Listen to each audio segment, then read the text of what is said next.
everyone. Welcome to my January wrap-up and my February TBR. So, update on the 2024 TBR that I set out at the beginning of this year. I have read some books from that list and I'm super excited about it. And I can't wait to share what I've read this year so far, or I guess this past month, and also show you the books that I'm reading for February. First, I gotta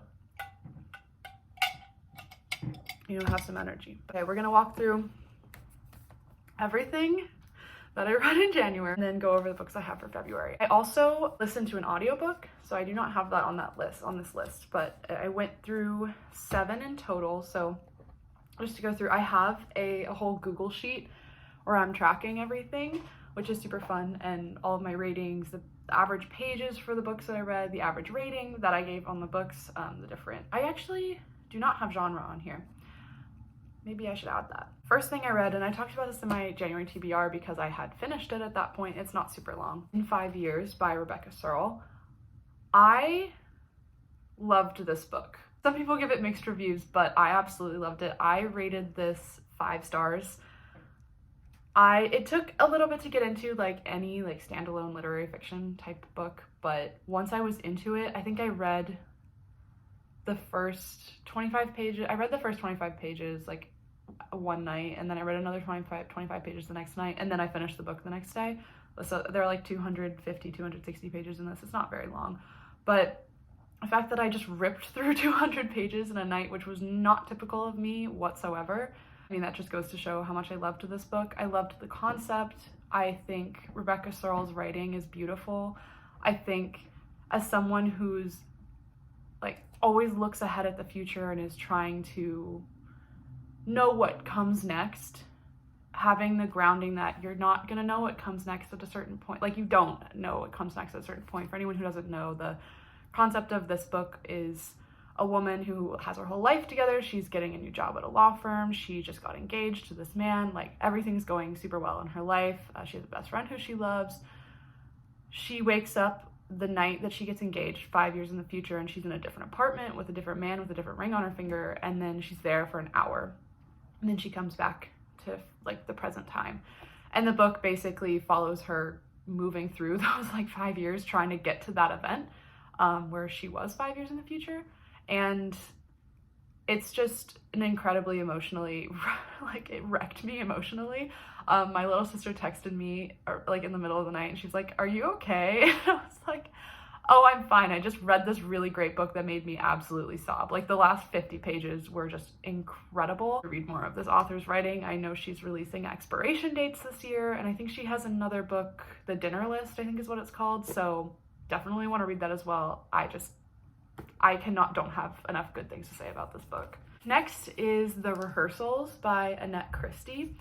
This book was about a couple who had been together for 10 years, and they were getting married in San Juan Islands, I think, in Washington State, which I'm actually from Washington State, so that was pretty cool. But yeah, so this book, it's interesting. They are at everything's going super well, and then they have a terrible rehearsal dinner, and then they go to sleep that night, and they are in a Groundhog Day situation where they keep reliving the same day. And I thought this book, I gave it 3 stars. I enjoyed reading it. I read quite a bit of it on my plane ride home from the holidays, and I did enjoy reading it. I know the Groundhog Day trope, and this was probably my biggest complaint, is that it just got really repetitive, but that's pretty typical for a Groundhog trope book. But it was good. But my main issue is I hated basically every character in this story. Or not hated, but I didn't like them. I wasn't rooting for the couple at the end of the day.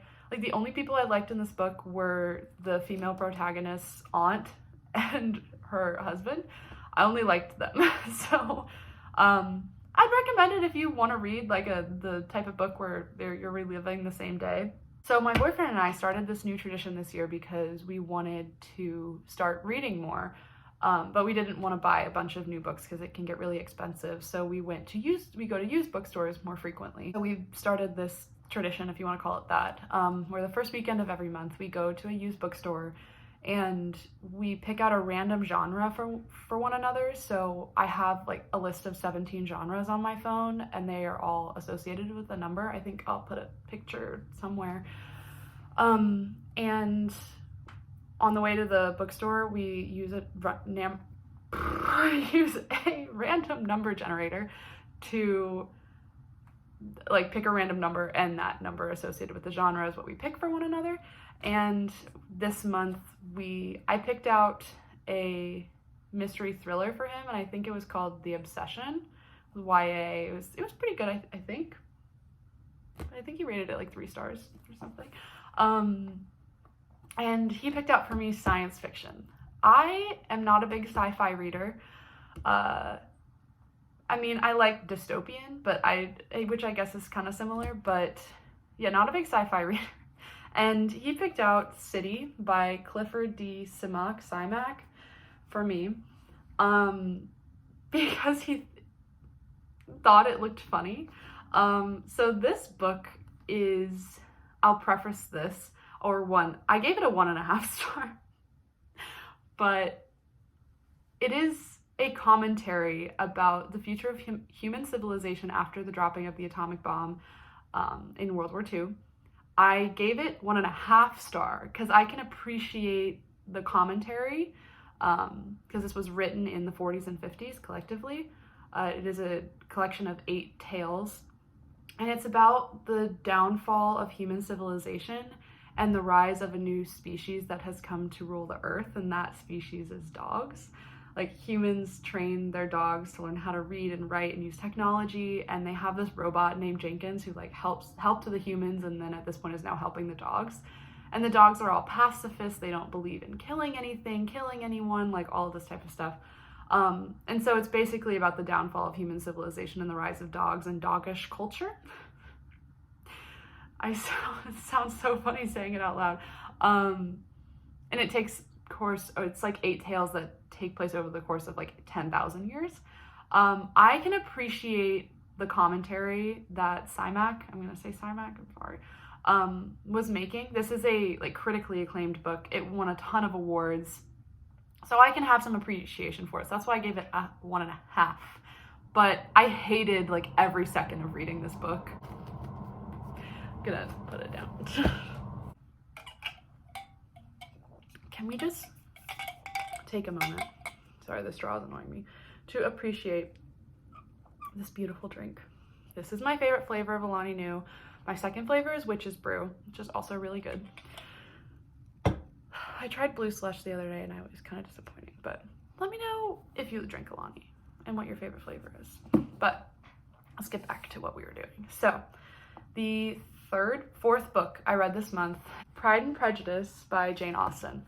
So this was on my TBR for this year. Let me tell you, I have had read one Jane Austen book on my New Year's goals for the last like 4 years. I've been wanting to read Jane Austen for so long. I finally read it, and I don't know why it took me so long to pick up Jane Austen and actually read it. Pride and Prejudice, the 2005 version, is one of my favorite movies of all time. I love it so much, and I was like, I just would love the book. I'd love the book. So I got it, and I did in fact love this book. I gave it a 4.5 stars. The only reason why I didn't give it 5 is because I don't want to spoil for people who don't know the story, but the pinnacle moment at the very end, because this book is the blueprint for enemies to lovers. I feel like that's enough to say. But the pinnacle moment at the very end, you just don't really get much of what happens. Like in the middle, you get something, and it's a lot, and there's a big scene, which was great to read. But at the end, I was like, wait, that was it? So that's the only reason why I gave it 4.5 stars. Jane Austen is an incredible novelist. I own a lot of her books, so I will read them over time. Most of them are used, which is fine. Most of my books are used. I think I'd like to get, at least for Pride and Prejudice, like a collector's edition of it, because I just loved reading this so much. So that was Pride and Prejudice. Next book that I have on this list is actually for a book club that I do with my sister. my boyfriend and one of my sister's friends, and that is The Secret History by Donna Tartt. So I have a lot of thoughts on this book. First and foremost, I gave it 3 stars. I thought this book was way too long. That is my biggest complaint about it. Really get into the head of the protagonist, Richard Papin, and as cool like as that is, you feel like you know him by the end of it. It was so long. Sort of like, why do I need this scene? Like, why do I need to know what's going on when he goes to this one party? Like, I just feel like this is not important. But okay, so it's essentially about this kid who goes to, named Richard Papin. He goes to a school called Hampton in Vermont. He's from California, from Plano, California, and he goes to the school in Vermont and to study Greek literature.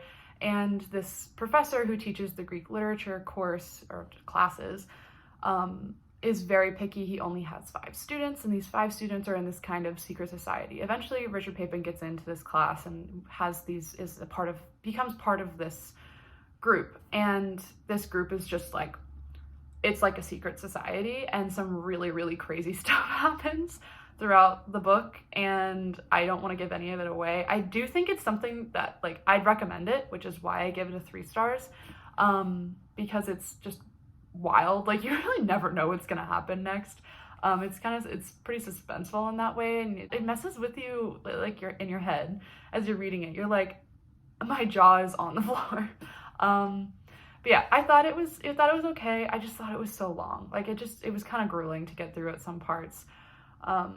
It was kind of disturbing too. Like, I felt disturbed while reading this a little bit. So, and that's like maybe that's what Donna Tartt wanted to pull out of you while reading this book, but enjoyment level just came down from it. But in any case, I'm glad I finished it at this point. So yeah, 3 stars.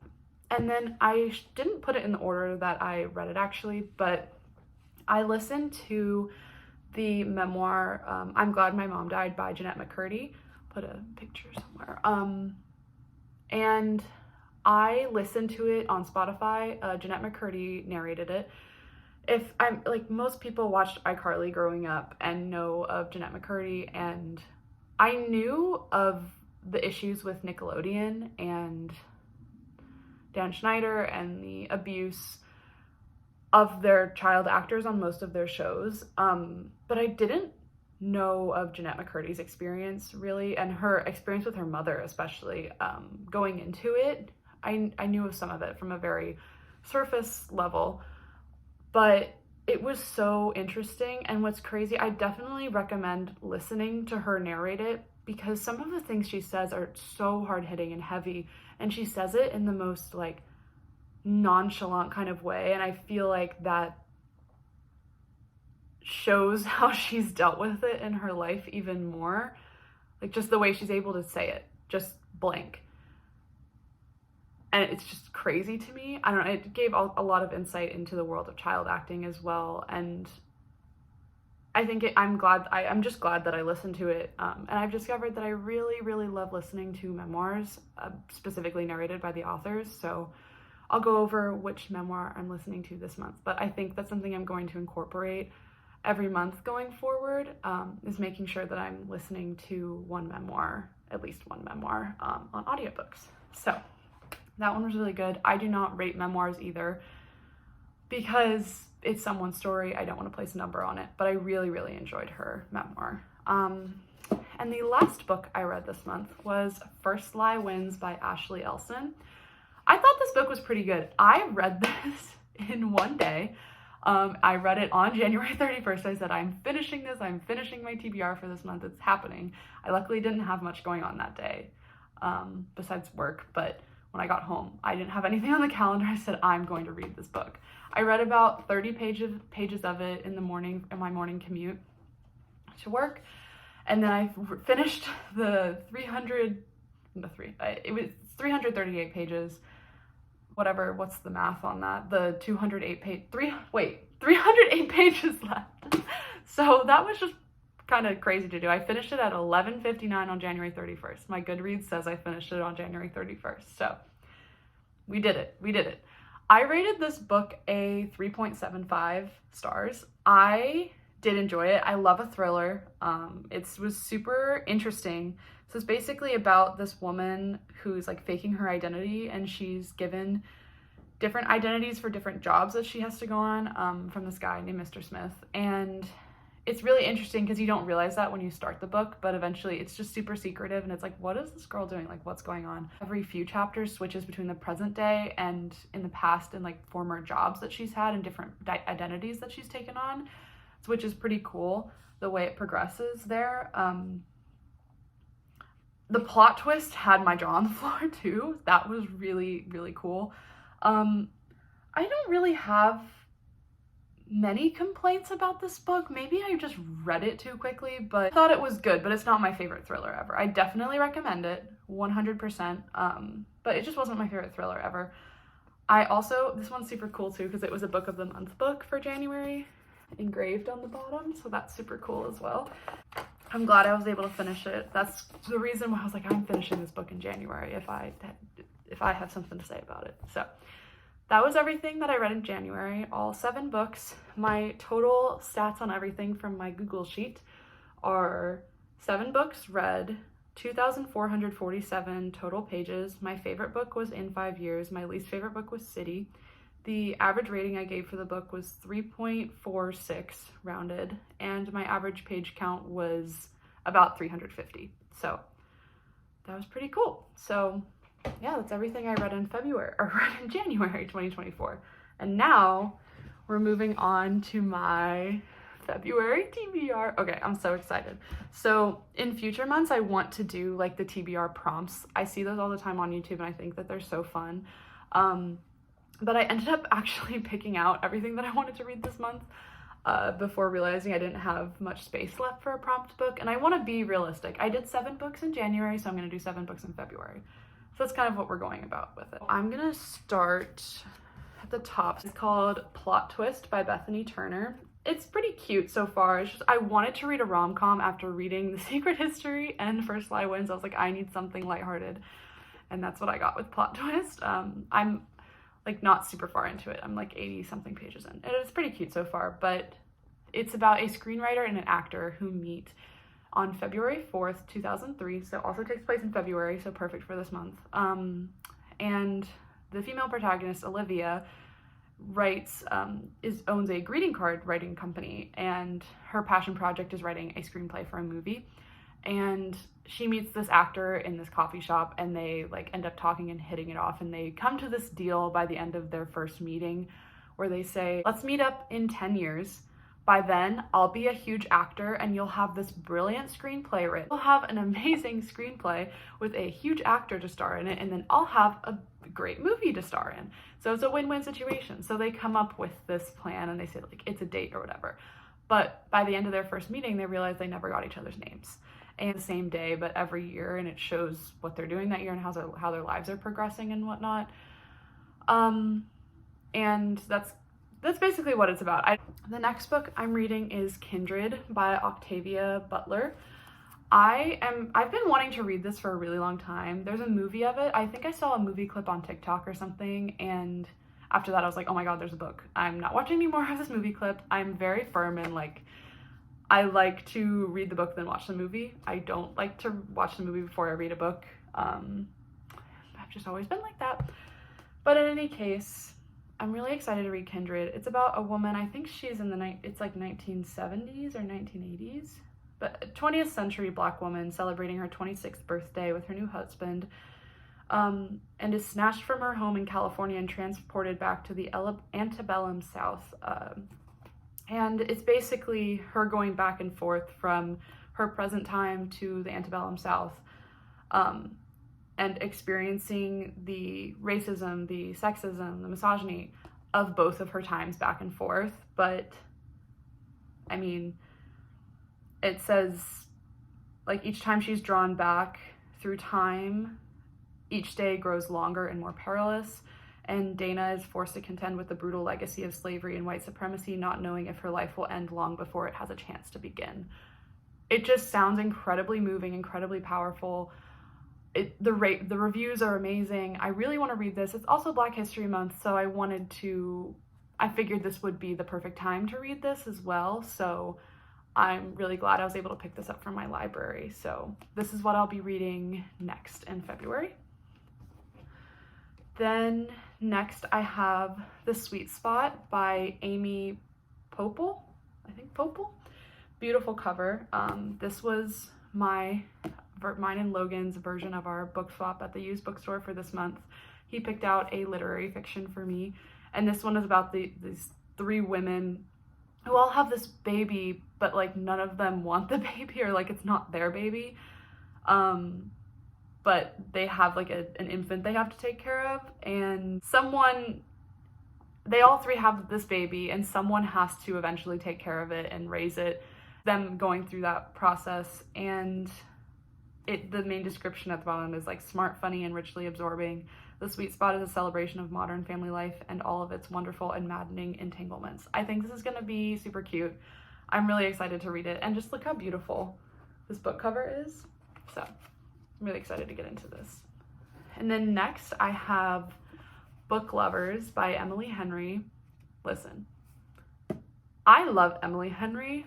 Beach read, amazing. People Read on Vacation, one of my favorite books ever. So good. I think about Alex and Poppy so much. But I'm really excited to read Book Lovers. I got this from like a Second and Charles over Christmas. I got a discount on it because there are some like nicks on it. But I'm really excited to read it. Can't wait to read more Emily Henry. Do I need to say more about this? The next book that I do not have with me right now. It was supposed to be delivered yesterday, but it's arriving tomorrow, I think, is The Women by Kristen Hanna. It's a coming-of-age story about women in the Vietnam War, specifically nurses in the Vietnam War, and it was my book of the month pick, so I'm super excited to read that. Coming-of-age historical fiction is my favorite combination of tropes and genre, so I'm just so excited to read this, and it's about like the unsung heroes of the Vietnam War and stuff. So really, really excited to read that. The memoir I'm listening to currently for this month is Friends, Lovers, and the Big Bad Terrible Thing by Matthew Perry. Friends is my favorite show of all time. Chandler was my favorite character on that show, and when he passed, it was pretty tough. And I always knew I wanted to read his memoir, and I figured now would be a better time than any. I'm really excited to keep listening to it. It's pretty heavy, but it's also funny. I mean, he's just so funny, and it's just really good, and it's included in Spotify Premium. So that's what I'm listening to this month. I think I have about 4 hours left of listening, and what is today? February 4th. Yeah, today's February 4th, so I will be fine finishing that. Maybe I'll start another memoir. The last book that I'm reading this month, I'm really, really excited about. It is A Court of Thorns and Roses by Sarah J. Maas. This is going to be my first Sarah J. Maas book ever.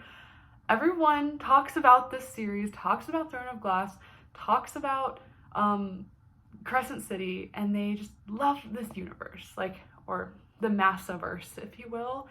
And I just gotta know what it's about. This is my mom's copy of the book, so I'll get it back to her at some point, but I am just super, super excited to start this series. These are all of my physical books for February.